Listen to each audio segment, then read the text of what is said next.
It's always a pleasure to, see you, to meet you, and this opportunity to, kind of have a conversation with you. I think I'm honored there. Thank you so much.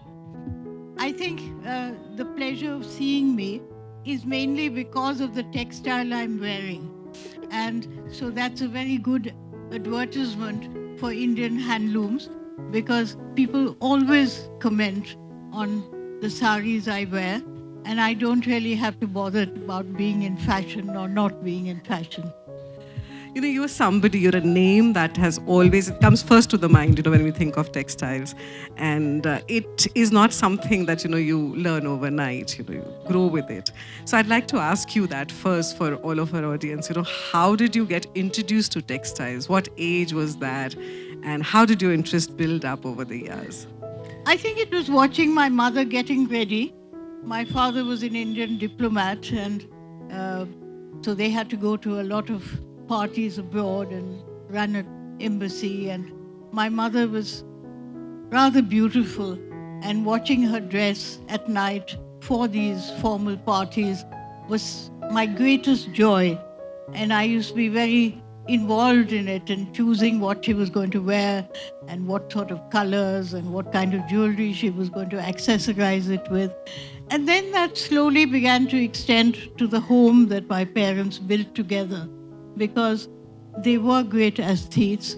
And at a time when Indian interiors were very influenced by the West, they were among the first people who actually used Indian textiles for curtains, for upholstery, for decor, who bought miniature paintings, who bought, in those days you could literally walk down Janpath and buy old sculpture which had been picked up from archaeological sites. And they didn't like the word collectors, but they always had beautiful things in their homes. And I think that does play an important part in your growing up.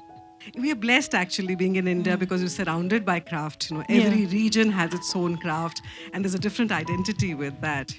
You put all of that together, I think, can easily turn our spaces into museums, Yeah. perhaps. Yes, and fantastically, we still have all these crafts still alive, still very much being practiced by literally millions of people in every corner of India.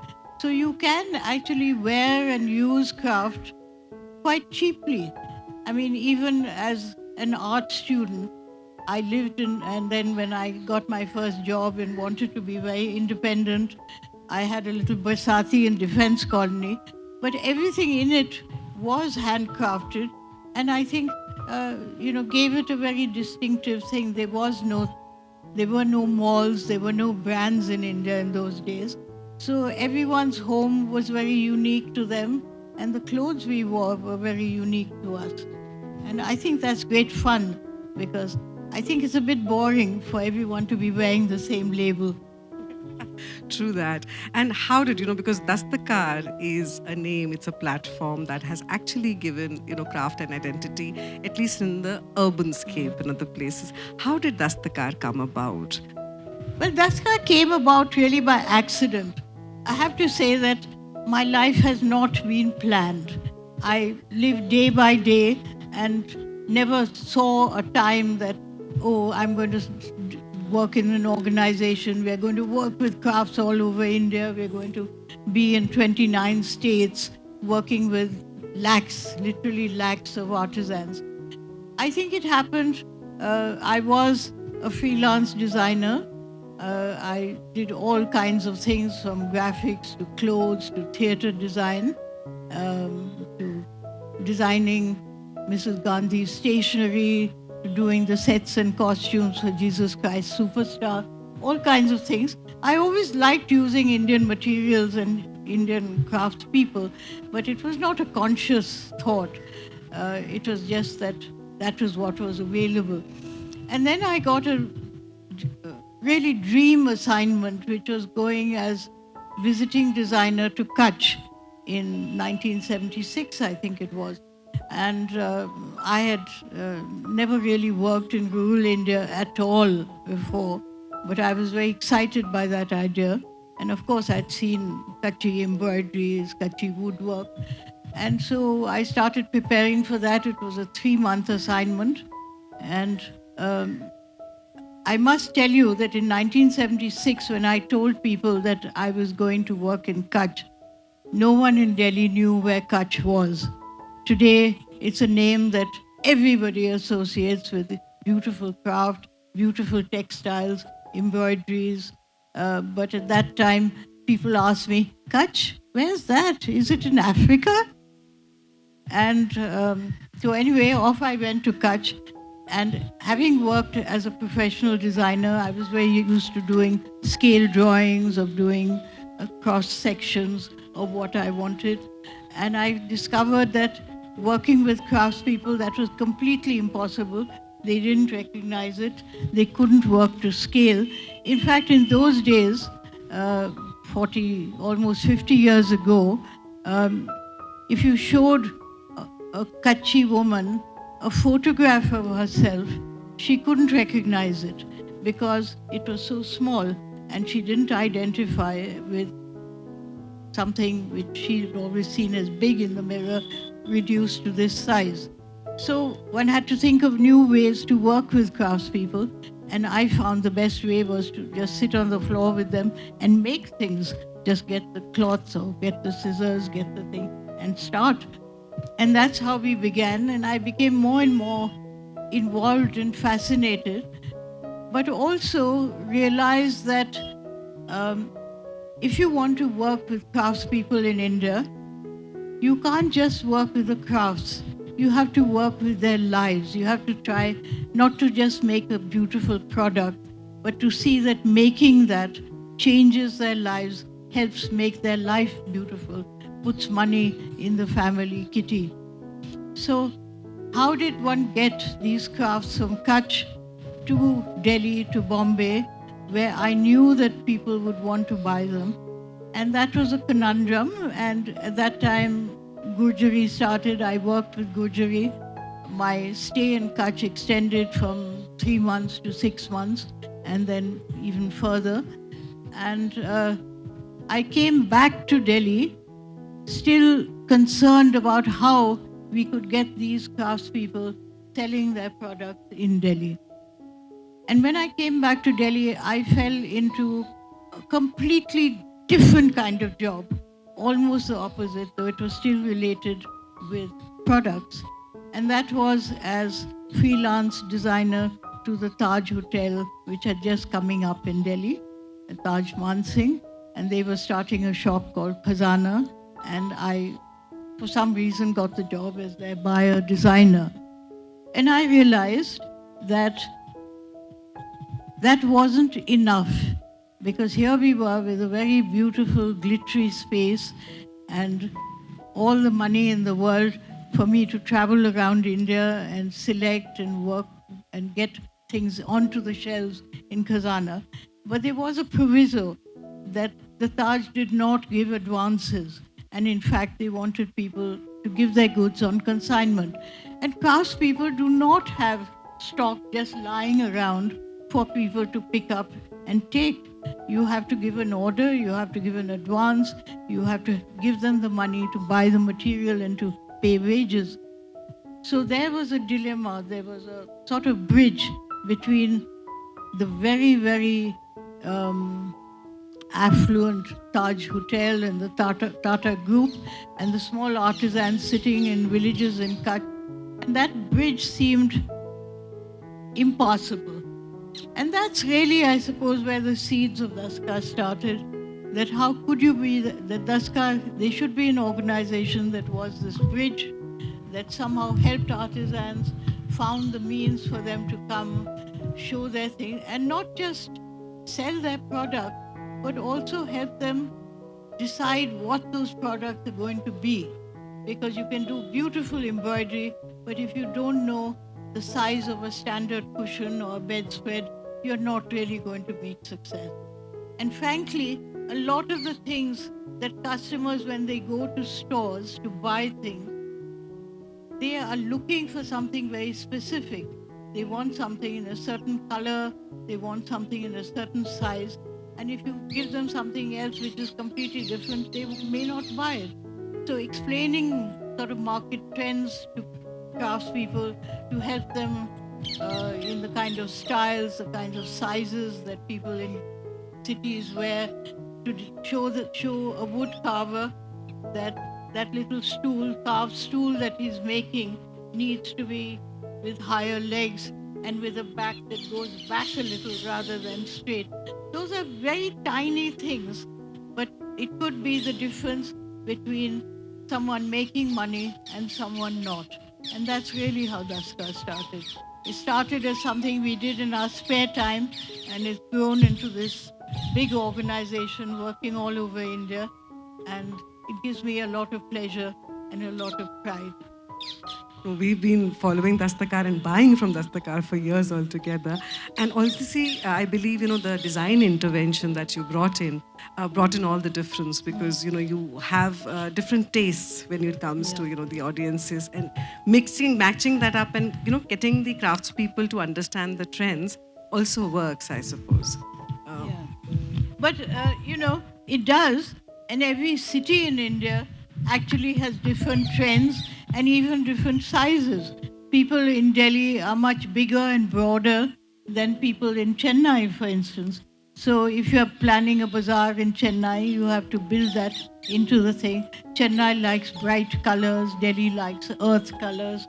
So those kind of little tips are things that I think make the craftspeople with whom Daskar works successful, while other craftspeople who have the same skills, but they may not have the same sort of inputs, so they sit there rather sadly with their beautifully crafted but not always very practical products.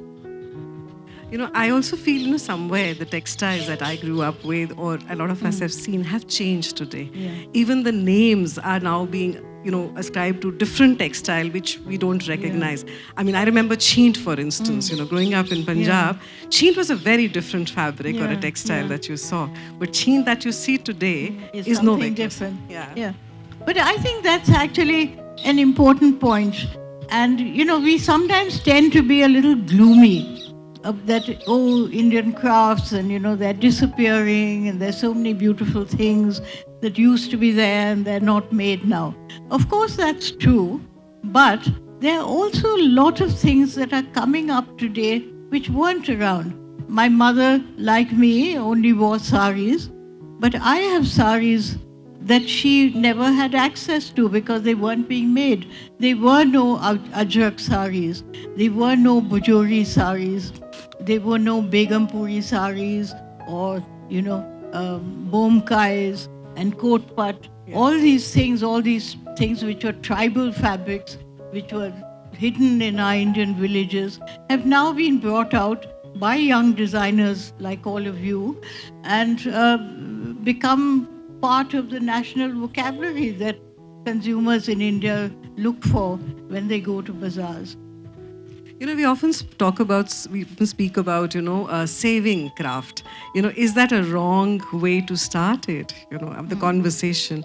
How can the conversations be framed differently? Yeah, well, I think that unfortunately we tend to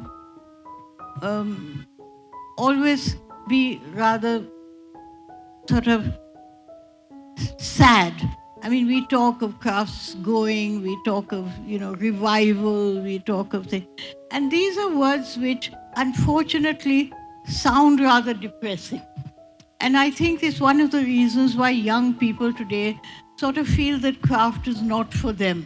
It's part of our past. Actually, craft is very, very much part of our future. We have the largest number of practicing craftspeople in India. It's the second largest economic sector after agriculture. We have 200 million practicing artisans today. And they make things which are not available in any other country in the world. We have techniques, we have materials, we have motives, which are all things that are not seen anywhere except in India. So I think if you want to build a future in India, and you're a creative person or person who has a merchandising or a management skill or an entrepreneurship bent, I would say the craft sector is really the place for you because it offers so many opportunities that are quite unique. And I think, we have an example here of Sonam, who's one of India's best known designers. And I think that he himself would accept the fact that he has made his name because he's recognized the value of the techniques and the motives that we have in India, and he's transformed them into something contemporary and exciting. And he would not have that advantage if he had been born somewhere in Texas or whatever. So I think that all of us should think ourselves extraordinarily fortunate that we have these skills and these practicing craftspeople, and we should look at it as an advantage. I hate being called a revivalist because I think that what all of us are doing in craft is not really reviving, but creating something new. Also, I think we use less of textiles in our real lives. I mean, earlier the case was a part of our daily, thing. And there were other, textiles that were part of our daily lives. So what can be done to, kind of bring, or maybe make people, the younger audience, the younger people, the urban people, more conscious about adapting them as usable things and not just a piece of work, which could... Yeah. And also not just a piece of art, because the whole thing about Indian crafts and ours is that everything used to be made by hand, and everything that was made by hand and was usable and functional, and everything that was functional had to be also beautiful. It was part of it. It was not a segregation and they say, okay, craft is something decorative and it can't be functional, and that everything that's functional can't be crafted. I think we are at a point in our lives in India where we still have that choice, and we should make it, because if we don't make that choice today, 50 years down the line, we may not have that choice. You worked very closely with the artisans and spent a lot of time with them at the loom. For the younger designers and the kids who are coming up in fashion, a lot of sourcing happens from the markets. So if you could share your experiences and stories and perhaps encourage them to spend more time with people at the loom. Yeah, well, I feel a little sad that a lot of young design students from Pearl and NIFT and whatever walk into the Daskar office and say, oh, I have to go on this craft documentation thing and I have to go there. And do you know any crafts people? And they look as if I'm going to open a drawer and somehow, produce some crafts people. And I say, no, well, where do you want to go? Do you want to go to Orissa? You want to go to Karnataka? You want to go to Kashmir? Whatever. And they say, oh, do I have to go there? Isn't there someone in Delhi with whom I can work? And I'm telling you that you're missing the biggest fun, the most creative time of your lives. You're making such a mistake.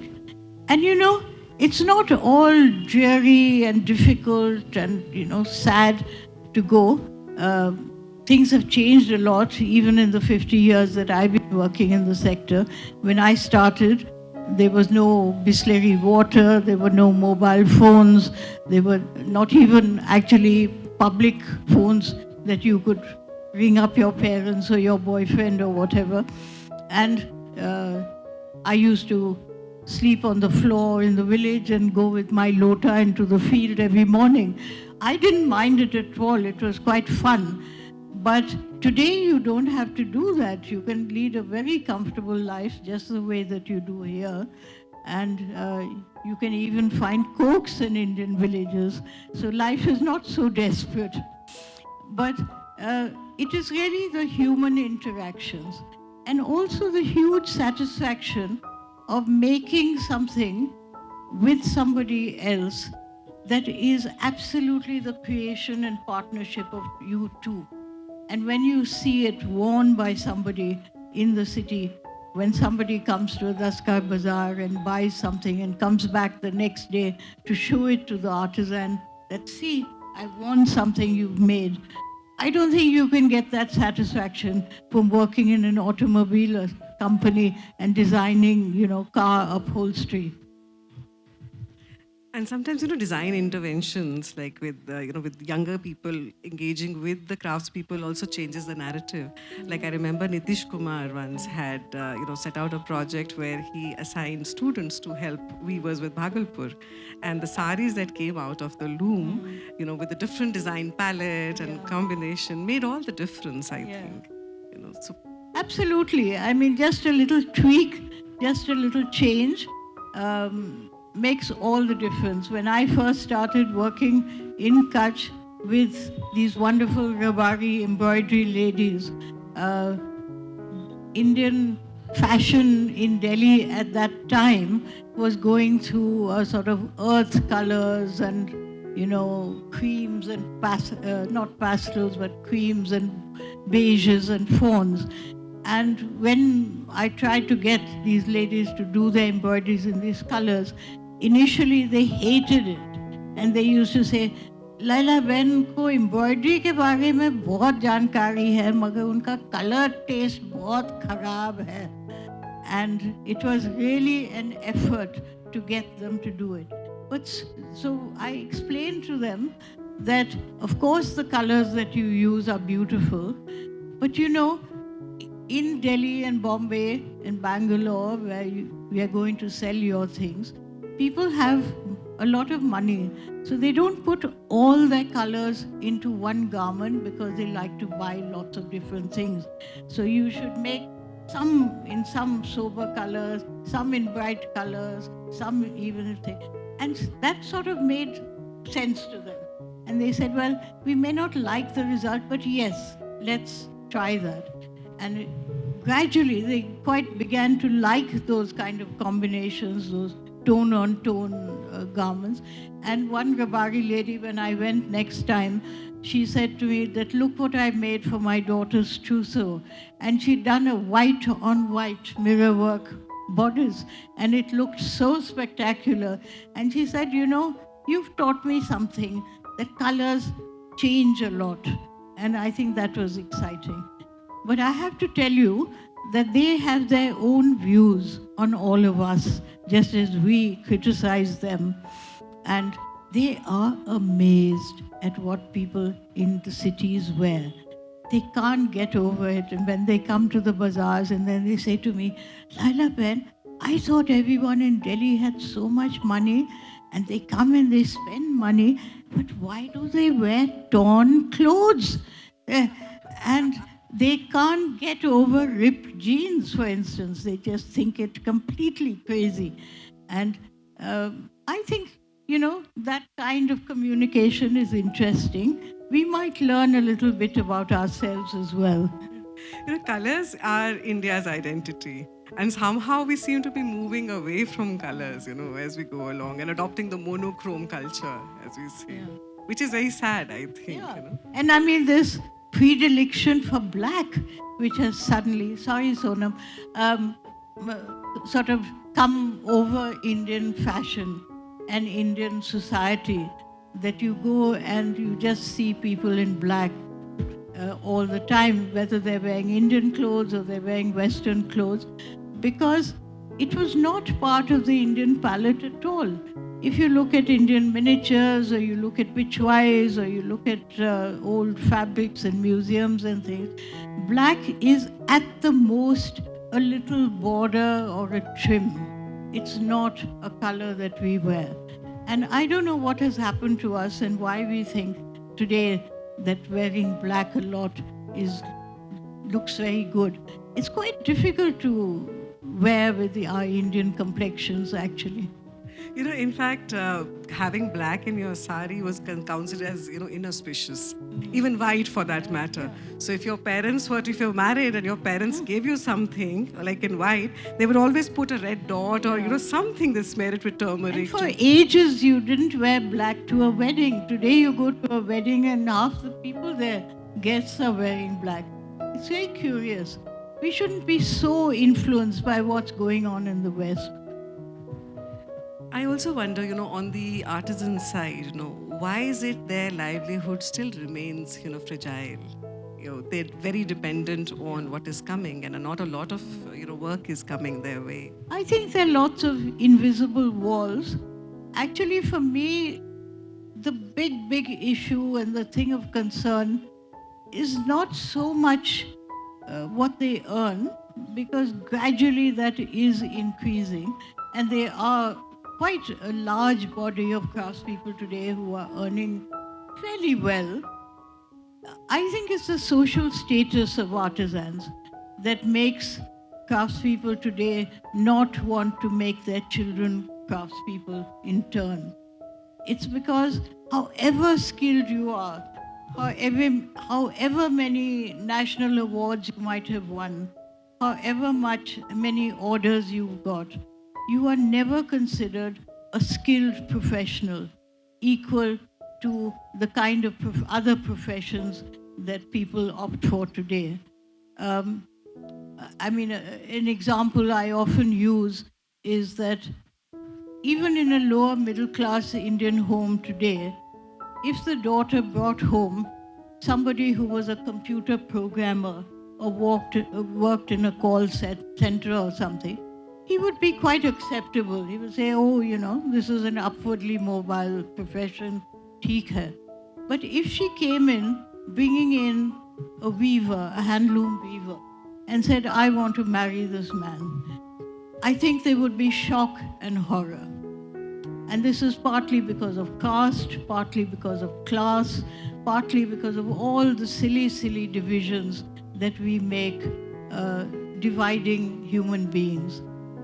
I can tell you, as someone who has sat over many looms in my time, and I'm also quite a computer gizmo person, that it's much more difficult and requires much more mathematics to set the warp of an ikat sari like the one that I'm wearing today than it is to do a computer program.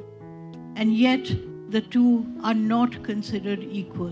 One is considered sort of rather prehistoric, backward, illiterate labor, and the other is considered a professional. And I think that's what makes most craftspeople today say, I don't want my children to be craftspeople. You're right. In fact, talking about ikat, while ikat as textile weave is now, very, it's known to everyone. It's very popular. But, on a recent trip to Sambalpur, I realized the villages have shrunk. It was difficult to find good ikat in Odisha, in Sambalpur itself. Absolutely. Because there aren't many weavers left, somewhere. And most of them are rather old.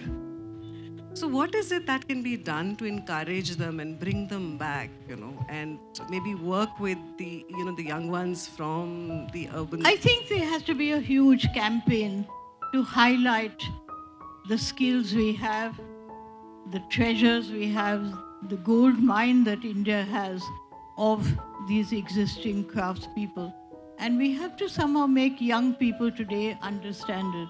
And we have to teach people about not just the cultural and historical and aesthetic value of craft, but the economics of craft and the opportunities of craft. I don't think we do that. And just to take a Madhubani artist into a school or college and teach people how to do Madhubani paintings, that's not the answer. I mean, comparatively, if looking at North India and South India still preserves its weaves. It's part of their traditions, it's part of their, daily life. And weddings also, for that matter, only thing that comes out. I think there's some states in India, I mean, Kashmir is one, Kutch is one, not a state, but a region, where the people themselves value craft, and a craftsperson is given a certain amount of izzat and honor. And I think their crafts will survive better than places like UP and Bihar and Orissa, where a craftsperson is just regarded as somebody who hasn't managed to find a better job. Which are the states that you feel that, which are losing out on the textile that may have existed in the past?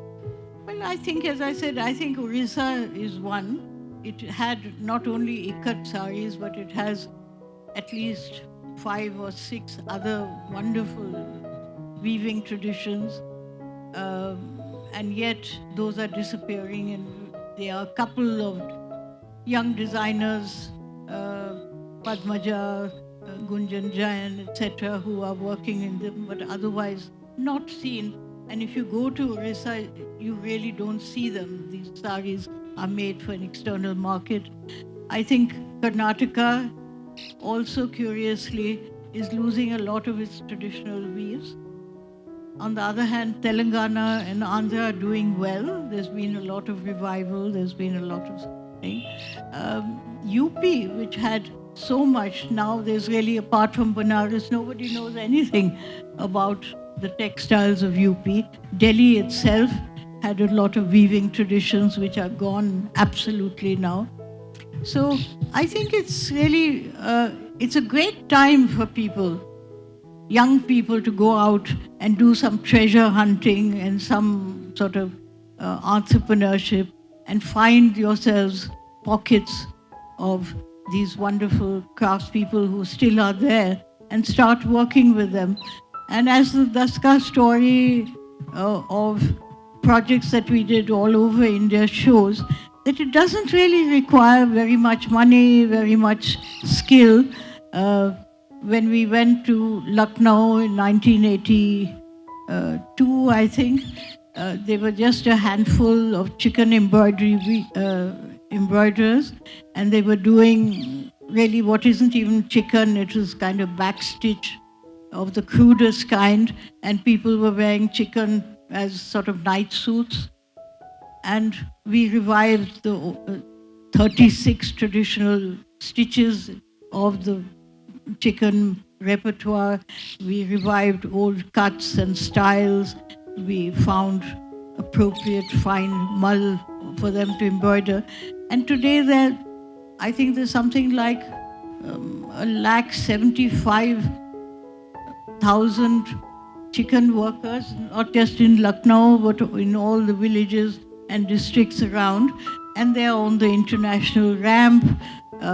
If you look at a TV program called Say Yes to the Dress, in which American designers make wedding dresses, half of them have got chicken embroidery on them, and it's sold in yards and yards.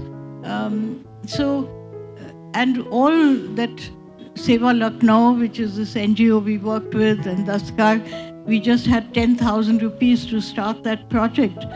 And it's grown to a turnover of crores a year. So I think these are stories, and I could tell you many more like that, which are examples of how, with a little energy, a little creativity, and a little sense of adventure, you could start something very new and very successful, and which would give you both fun as well as a good bank balance. But I think we should ask some of them that, is there something that they would like to ask about working with crafts, and is this something that interests them at all? And are they sitting here because someone has forced them to sit here, or are you interested?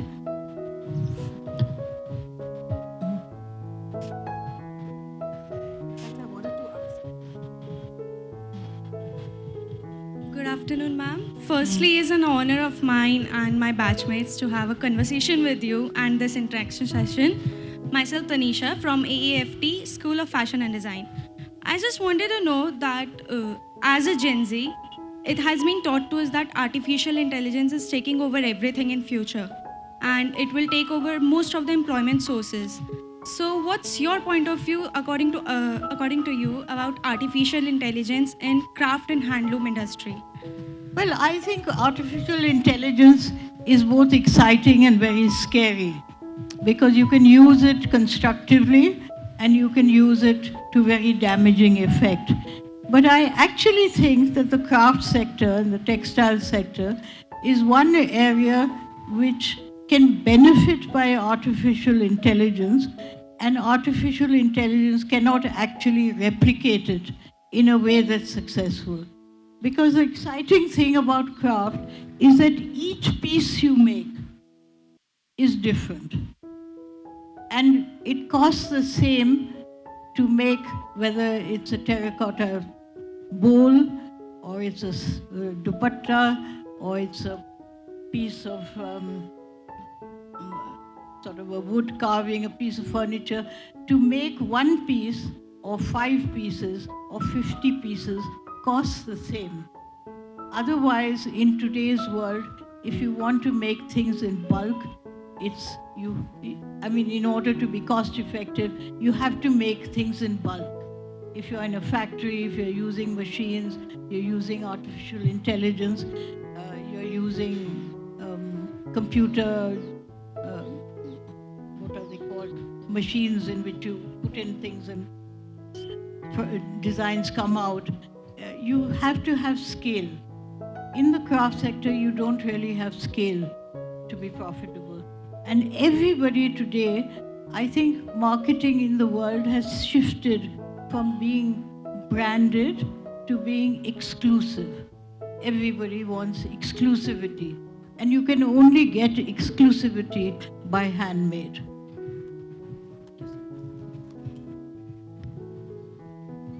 Any more questions?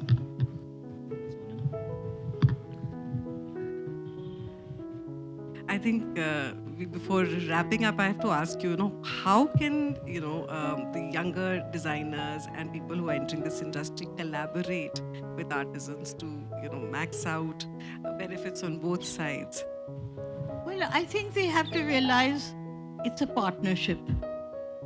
Every design school in India, and I think there are hundreds of them now, there are new ones sprouting up every day, has a program where students go and work with craftspeople, they do documentation, they do projects. But the students are not prepared for this, and sometimes they really don't know what they're going to do. You need to learn about the craft. You need to learn about the materials that it's made with, the sort of the methodology, and what is possible and what is not possible. And then you have to sit and you have to remember that the craftspeople with whom you're working have not come to learn from you. You have come to learn from them. And if you put the knowledge that you have of various things, including AI or computer design or how to do scale drawings or whatever, or about color wheels and all that, with the knowledge that they have acquired over hundreds of years, you can really produce something very exciting. But if you just come with a design in your head which you looked at in some magazine, and you tell a craftsperson that, okay, we are going to make this, you may discover that the craft that he or she practices doesn't fit the design that you want to make, and there has to be an exchange, there has to be a sharing. And if you can do that, it's very exciting. It's like any relationship in the world. 1 + 1 is much more than 2. But it's the attitude with which you go which makes all the difference. Hi Leila, one last question. I wanted to ask you the role of social media with textile and craft. And what's interesting is, I went to Paris when I was like 21, 23. I ran away and I lived in Paris for a while. And at that point, the West didn't have any idea of crafts per se. They were only manufacturing in India and showing internationally, right? And slowly by slowly, they started coming in, and then our craft evolved and developed. But what's interesting is they've gone a full circle because they've lost all their crafts, and now they focus on handloom and preservation, eco-fashion. I was also one of the first designers to show at the Vancouver Fashion Week for this reason. But what I wanted to ask you is that how does this balance, how do we take this balance forward? Well, social media, like AI, is a double-edged sword, but it has been actually wonderful for craftspeople because it has removed the middleman. Today, craftspeople can go online and they can see their products selling, they can see the prices, they can find out who are the buyers. They go on to Pinterest, they get all kinds of ideas of different types of styles, motifs, etc. And they can interact directly with their customers. Having said that, of course, it also means that they are throwing themselves open to other people misusing that information. And when they give their names or their designs or their photographs, other people are seeing and copying them. We've had several instances, I think, over the last few years of Indian designers being ripped off by Western labels. And if Indian designers can't fight them, how can a small craftsperson? But I still believe, Sonam, that the more information that's out there, the more awareness there is, the better.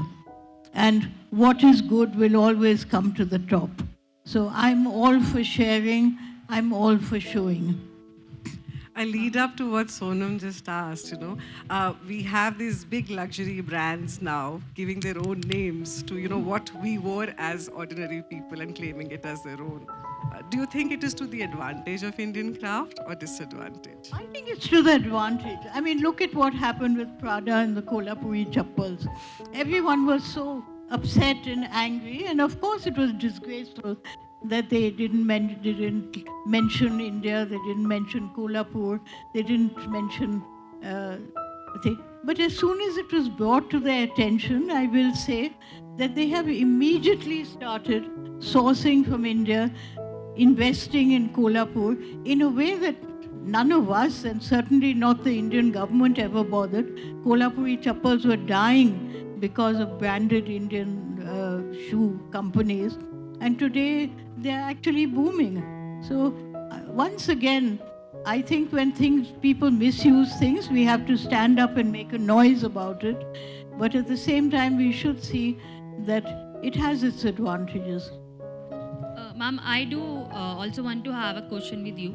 Like, I'm a faculty from AAFT School of Fashion and Design. I'm coming here with the students.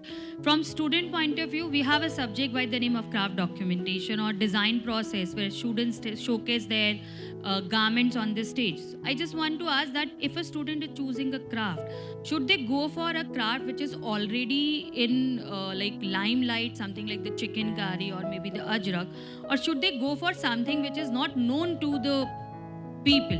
What you suggest to the students? I think it's a part of a student's education. I don't think we should see it as a social act that student has to do. The student must be interested in that craft and want to work with it. And then what they do, even if it's a very popular thing, presumably what they do will be a little different. But I don't think that my problem with a lot of these school, everyone has followed the NID craft documentation module. But when NID started that, it was very, very unusual, and nobody traveled to craft pockets. And those early designers of NID did the most extraordinary work, and everyone is following in their footsteps.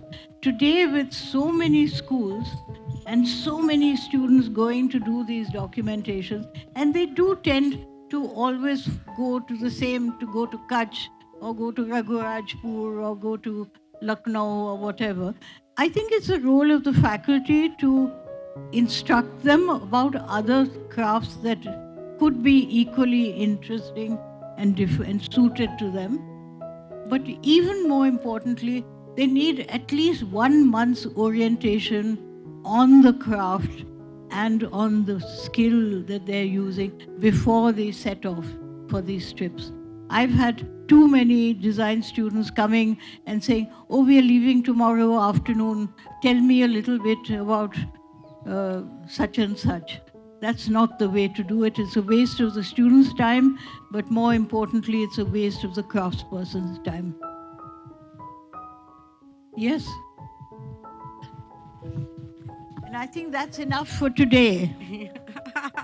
But all of you, at least some of you, please do try working with craft. It's great, great fun. Thank you so much, Leila. And I have to thank Anita for, introducing me, Sonam for introducing me to Anita, and Anita of Mighty Muse. She's curated, and Rennie for that matter, for having us here and to make it possible. Yeah. Thank you so much. Thank you, Navneet. Thank you, Leila. And may I request Deviman Singh, our Director Art and Culture, to just felicitate Leila.